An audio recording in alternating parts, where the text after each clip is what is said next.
President Donald Trump just wrapped up his first 2020 Make America Great Again campaign rally in El Paso.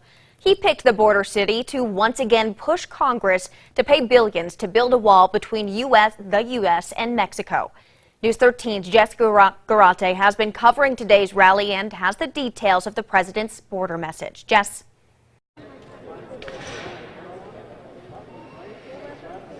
Yeah, Brittany, tonight President Donald Trump made his message behind me really clear: finish the wall. Now, he says he heard Congress tonight made a last-minute deal to fund border security and to avoid another shutdown, but the president tonight says he didn't care. He was still going to build the wall. Now, the Coliseum has 6,500 seats, and it was a full house. The president saying 10,000 people were allowed in. The crowd was excited and chanting, "Build the wall." The president spoke a little after 7, but people started lining up at 3 this morning. We found many New Mexicans among the crowd. Our agenda is not a partisan agenda, although some people say it is. Every once in a while it does become that way, right? It's a mainstream, common sense agenda of the American people. It's where we want to be and where we want to go.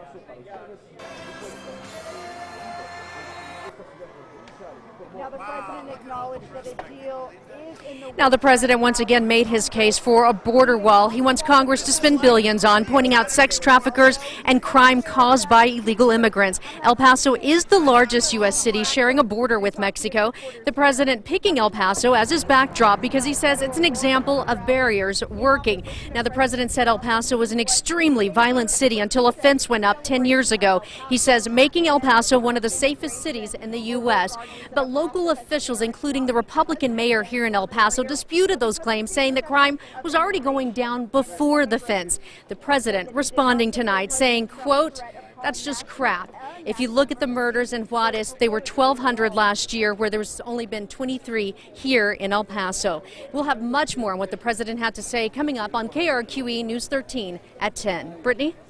Thank you, Jess. And breaking news tonight, late this evening, lawmakers reached a deal on border security that would avoid another shutdown. The AP is reporting the deal would provide $1.3 billion to fund 55 miles of new border barriers. Now, that is far below the $5.7 billion the president has asked for. It is unclear if the president will sign off on this deal ahead of the shutdown deadline this Friday.